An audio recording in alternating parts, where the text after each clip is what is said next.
नमस्कार, आप देख रहे हैं हल्ला बोल टीवी। मैं हूं सुशील कुमार सिंह। कौन है वो 4 विधायक जिन्होंने तेजस्वी यादव की टेंशन बढ़ा दी है? क्या राज्यसभा चुनाव में खेला हो गया है? आइए जानते हैं हल्ला बोल टीवी के editor in chief Deepak Sharma से। देखिए, बिहार में आज राज्यसभा चुनाव को लेकर वोटिंग हो रही है और 4 विधायकों की खूब चर्चा है। सुबह 9 बजे से वोटिंग शुरू हो गई है और मतदान चल रहा है, लेकिन कांग्रेस के 3 विधायक और आरजेडी के 1 विधायक गायब हैं, नॉट रीचेबल हैं, महागठबंधन के नेताओं के टच में नहीं है।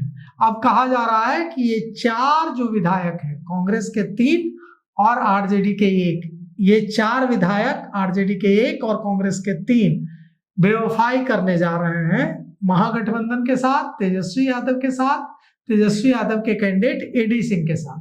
तो कहा जाता है कि यूं ही कोई बेवफा नहीं होता, कुछ तो मजबूरियां रही होगी।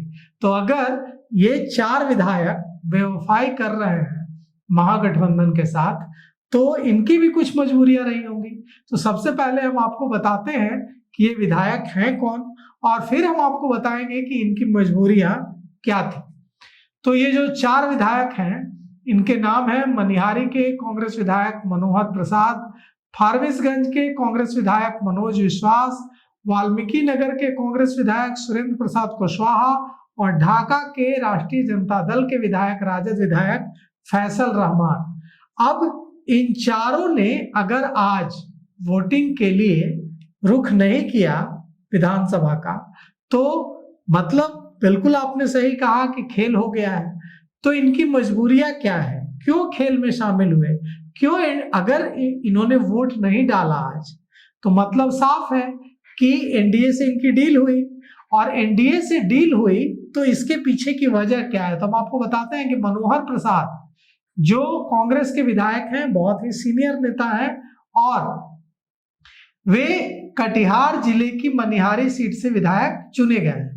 जमीनी नेता के रूप में इनकी पहचान रही है, लेकिन जमीनी नेताओं को अपने क्षेत्र में लोगों के काम भी करवाने होते हैं। अब अगर सत्ता से अच्छे संबंध होंगे, मधुर संबंध होंगे, तो लोगों के काम करवाने में आसानी होगी।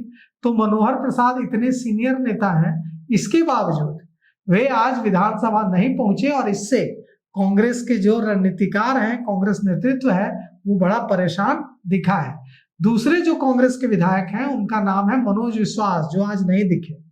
मनोज विश्वास फारबिसगंज से विधायक हैं और कांग्रेस के टिकट पर चुनाव जीतकर विधानसभा पहुंचे हैं। सीमांचल क्षेत्र की सीट के रूप में यहां से जब वे जीत कर आए, तो उन्हें कांग्रेस को एक मजबूत आधार देने वाला माना जा रहा था, लेकिन खबर आ रही है कि वे कांग्रेस के नेताओं के संपर्क में नहीं है, और आज वे नॉट रीचेबल आ रहे हैं, मतलब उनका फोन भी नहीं लग रहा है।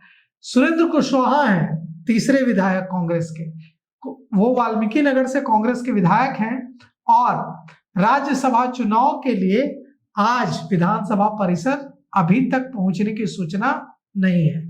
उनका भी, सुरेंद्र कुशवाहा का भी बड़ा लंबा चौड़ा कारोबार है। उपेंद्र कुशवाहा के एक समय नजदीकी रहे थे, उपेंद्र कुशवाहा की पार्टी से चुनाव भी लड़ा था, हार गए थे।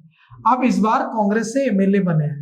कहा जाता है कि लंबा चौड़ा कारोबार है, और उपेंद्र कुशवाहा से एक जमाने में मधुर संबंध भी था। तो सुरेंद्र कुशवाहा का जो लंबा चौड़ा कारोबार है, कारोबार तभी फले फूलेगा जब आप सत्ता के साथ रहेंगे। विपक्ष के साथ रहकर तो कारोबार फलने फूलने, कारोबार बढ़ाने में दिक्कत आएगी। तो क्या बड़ा कारोबार ही सुरेंद्र कुशवाहा की मजबूरी रही, और यही उनको एनडीए की ओर ले गया, एनडीए के नजदीक ले गया, क्योंकि आज वोट न करना एकदम साफ बताता है कि इससे एनडीए के कैंडिडेट को जीतने में आसानी होगी, शिवेश राम को, और महागठबंधन का कैंडिडेट चुनाव हारेगा।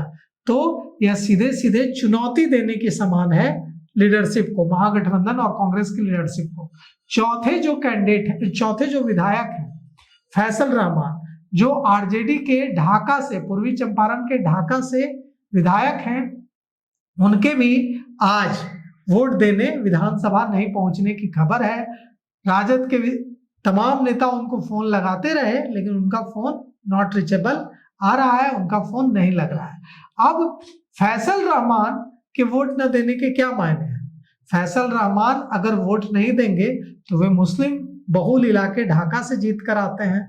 मतलब साफ है कि फैसल रहमान कहीं ना कहीं यह बिल्कुल संकेत देंगे कि वे भारतीय जनता पार्टी को सहयोग कर रहे हैं। और क्या वो उनके जो मतदाता हैं, मुसलमान मतदाता, वो इस बात को अच्छे तरीके से एक्सेप्ट करेंगे कि उनके विधायक ने, जिनको उन्होंने चुनकर भेजा, उन्होंने भारतीय जनता पार्टी को सपोर्ट दिया?